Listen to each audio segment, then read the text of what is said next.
done an amazing PT session. It was really good, but because we've been practicing for the strength of the competition, and now it's like gone into higher repetitions. So repetitions. Yeah. So I'm like, oh gosh, this is a change. But it was a really good session. I enjoyed it. It was good. Yeah, it was really, really good. Oh God, I've got like dirt from the barbell on my hand. Yeah, we wanted to do like a debrief episode, didn't we? Yeah. So last time we sat at the table, it was a debrief, but it was for your competition. Yeah. So back in the room. feels, back in the vibe. Go on then. So, yeah, your client competition, it was Saturday, and it was absolutely amazing. I loved every single minute of it. Honestly, I mean that from like the bottom of my heart. You know when you're like, it was just brilliant. I mean, it was my second competition, so I think I went into it on the day.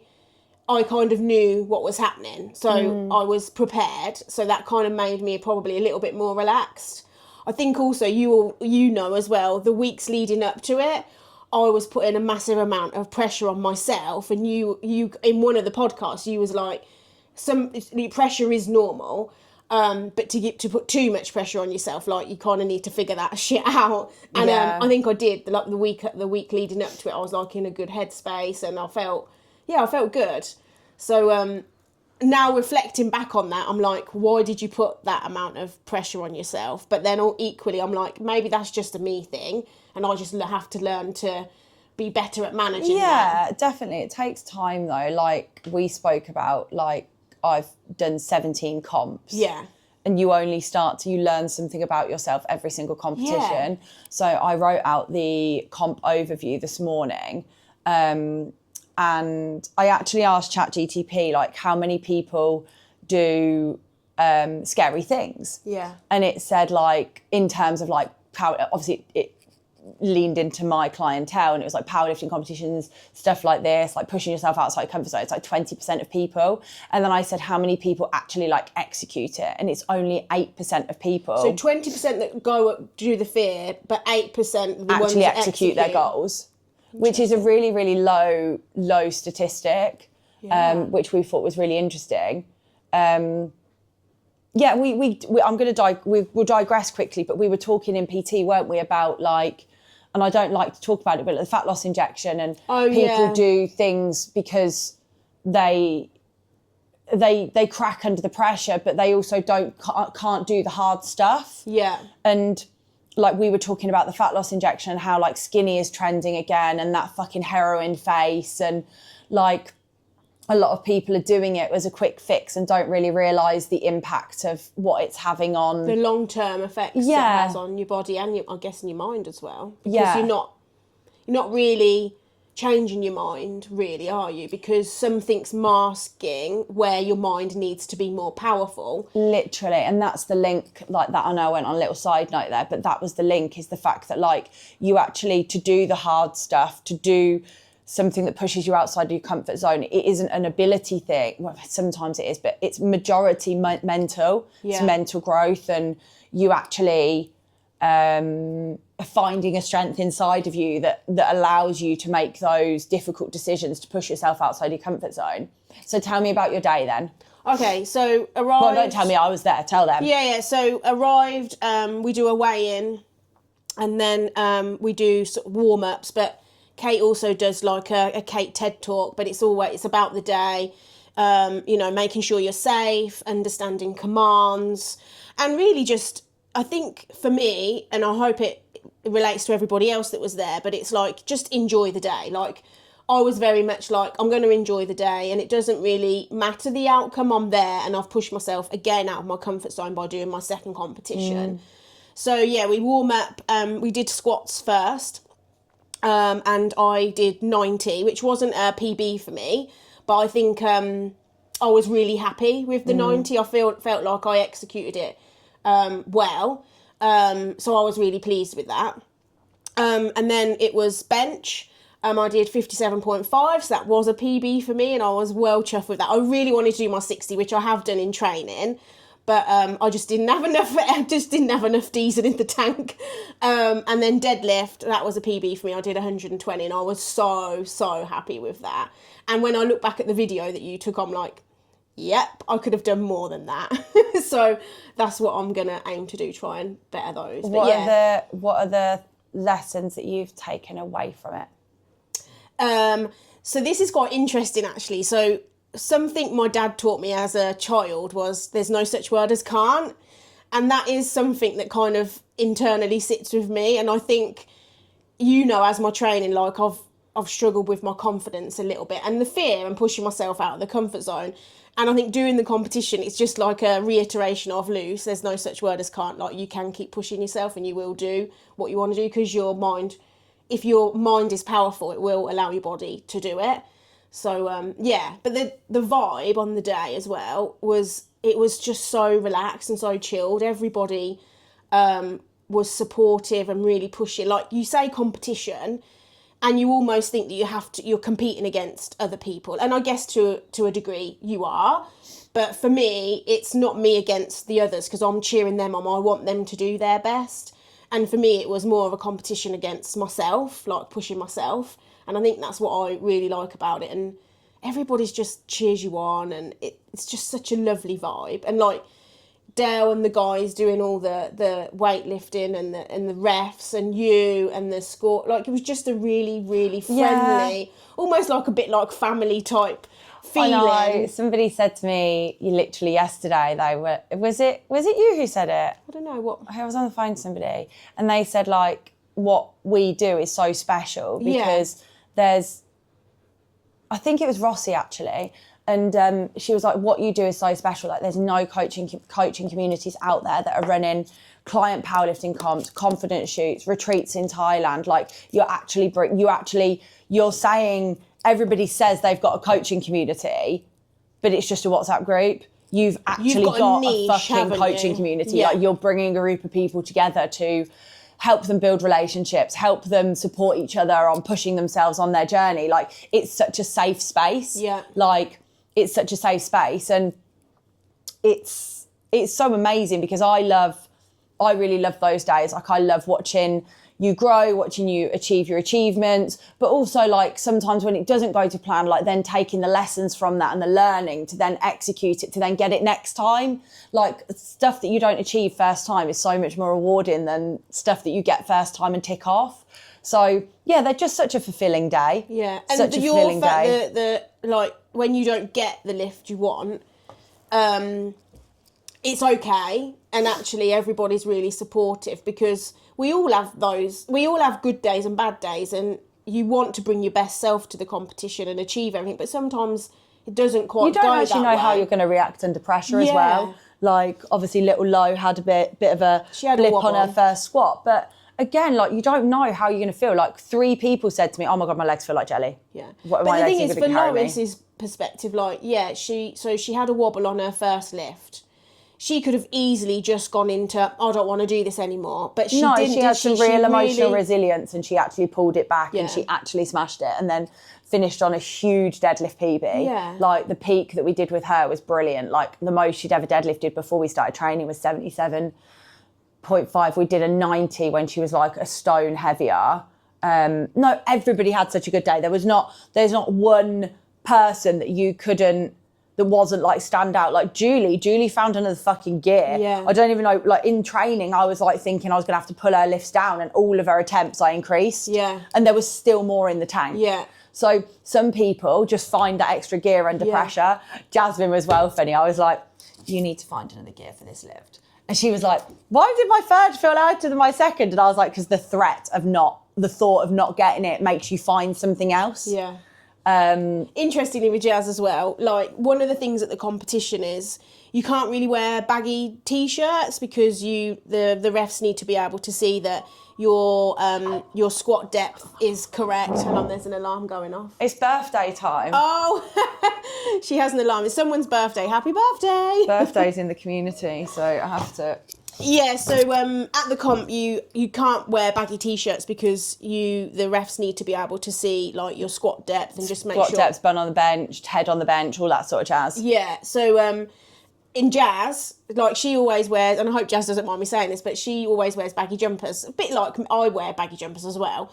And I said to her, do you know what? You look amazing. Yeah, she looks fab. She looks amazing, don't she? And she was like, really? And I was like, yes, you look amazing. And I think that one of the things I learned is, why do you wear baggy jumpers? Like, just, you don't need to wear baggy jumpers. Why do you wear baggy jumpers? I don't know. Because you just feel comfortable in that, don't you? You know, like when you've been bigger, you're just like, oh, I'll just cover it up. But I don't need to cover myself up.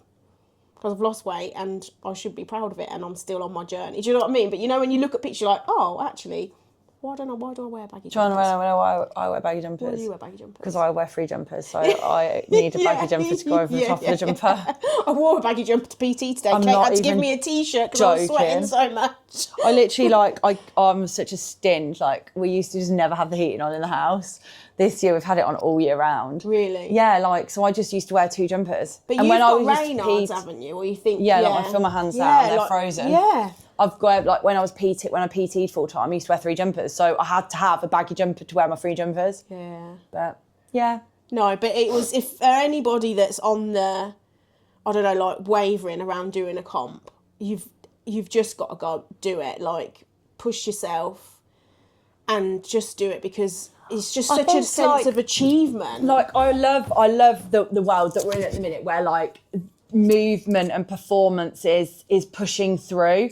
Like, I mean, me and Del have joked about high rocks, but, like, the high rocks world, the powerlifting is such an undersport. But, like, there's all of these sports that are coming through for people to celebrate a performance and achievement rather than just how a body looks. Yeah. And I fucking love it. Like, I honestly, like, I love the high rocks thing. Like, I'm not, like, I think it's so accessible for people. I keep saying to you, please, you and Del do, and I really want you to do. Yeah, I just think it's so accessible for people to be able to do something that pushes themselves outside their comfort zone, and it's an easy access to something.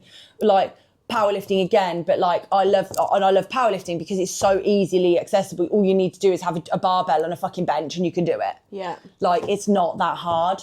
And actually, for people who are competitive, there are a lot of people who are competitive with themselves. Like, it gives you a place where you can be competitive against yourself. Yeah. But yeah, anyway, I have some news. Oh. I got my invite for Euros. Oh, did you? Well done, congratulations. Come for a couple of days I feel ago. like there's a but behind this. No, I was just kind of like, I'd seen everybody else get their invites, and I was kind of like, just managed my expectations really, and kind of like just assumed that I hadn't got in. So I was kind of like I'm psyched to have been absolutely chosen, but it wasn't in my year plan. Right, okay. So I'm going to do it, and I'm Where is it? Prague, Czech Republic. Czech, is that Prague? Yeah. Yeah.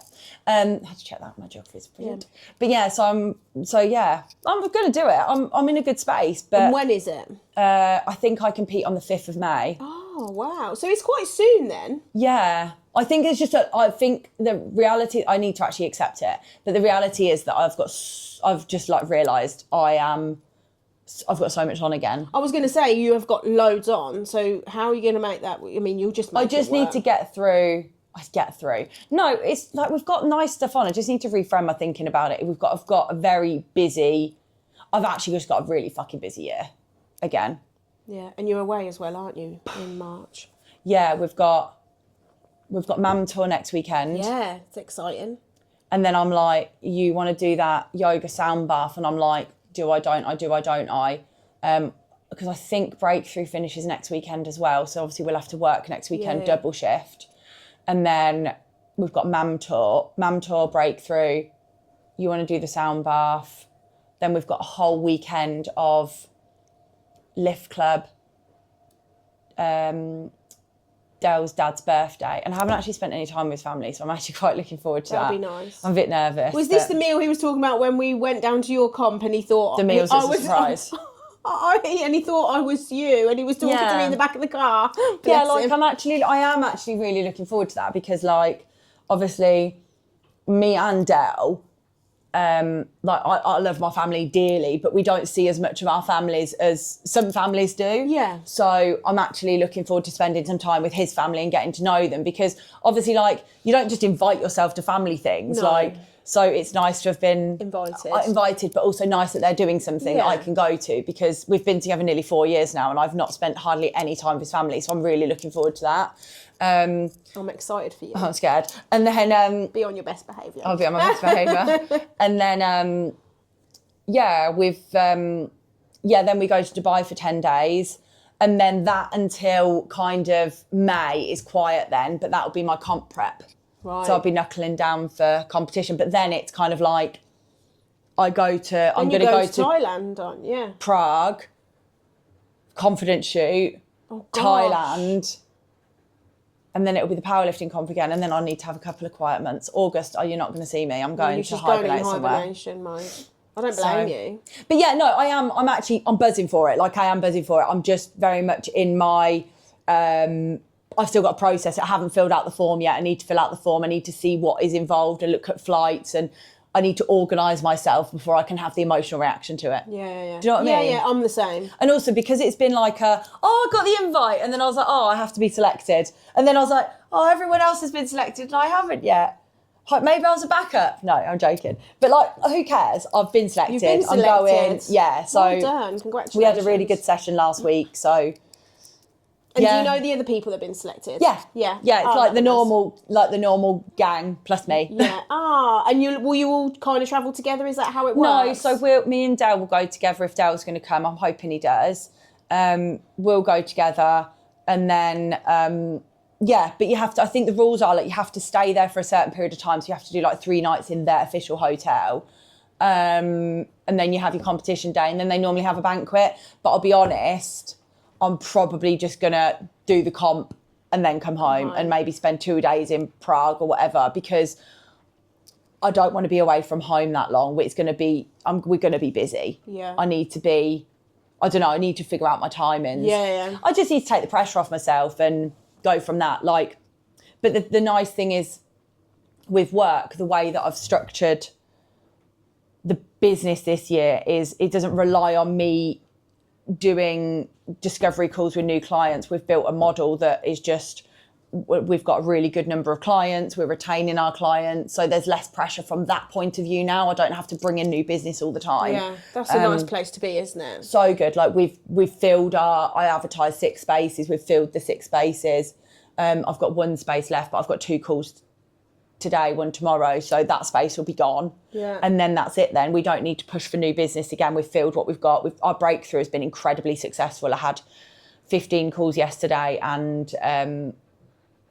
3 of them were existing client calls. So we had 11 calls and 9 of them have stayed. 2 of them are on the fence. That's really great, isn't it? Just shows what we do is so powerful. It's powerful. It really is. It really is. So powerful. And I think doing like these milestone, like the comp, like the confidence shoot, doing all these things that complement the coaching that you have. It's really, it kind of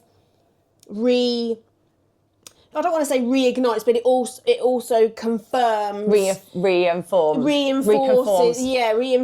like your journey and how powerful you are, and and that's why I do the confidence. But I also want to give people goals to work towards, because like fat loss and building muscle, and like we've got a lot of clients now in maintenance, building muscle is actually pretty fucking boring.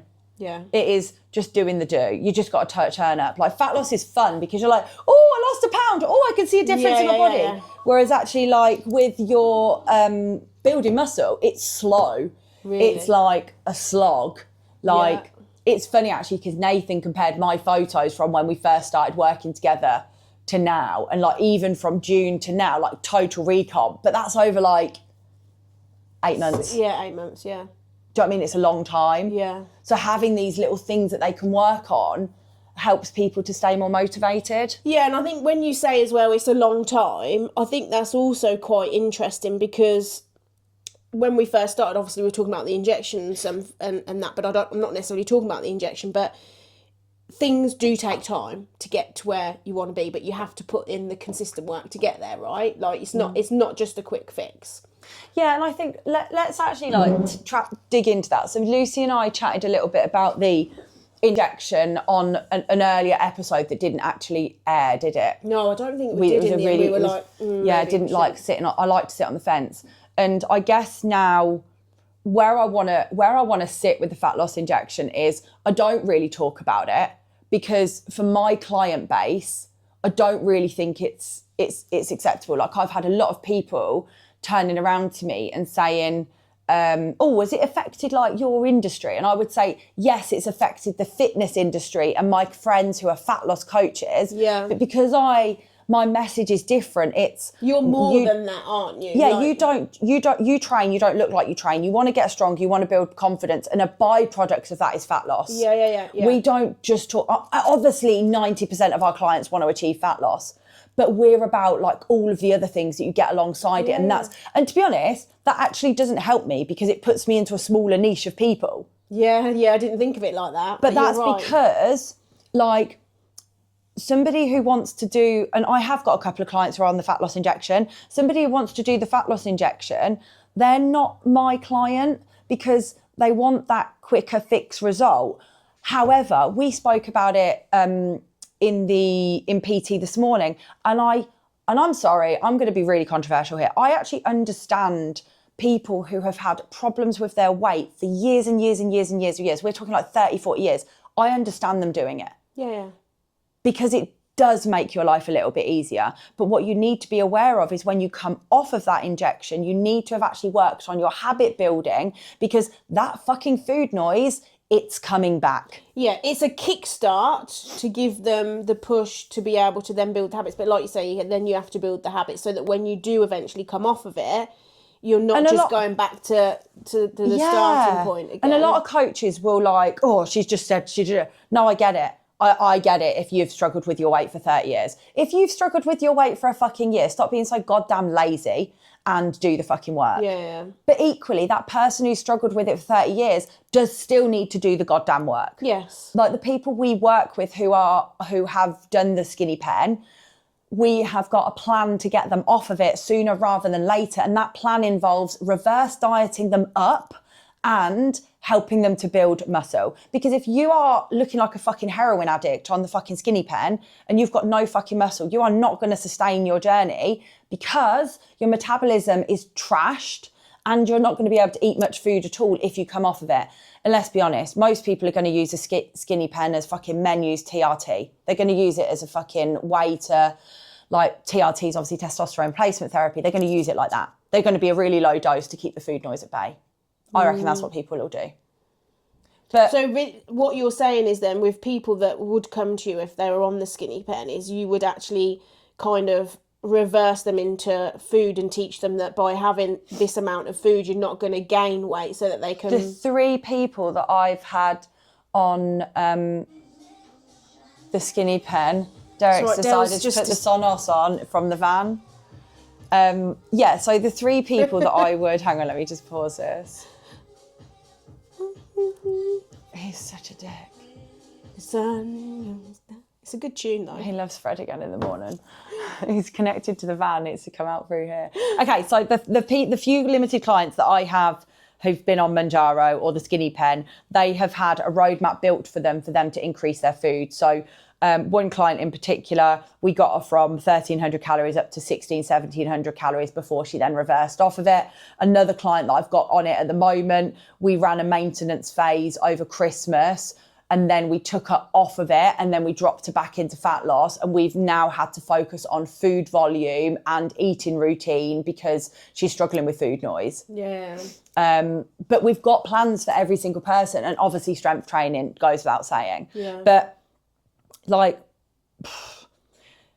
you've got to do the work alongside it. You can't just use it as a quick fix. No, I agree. But I get it. I do get it.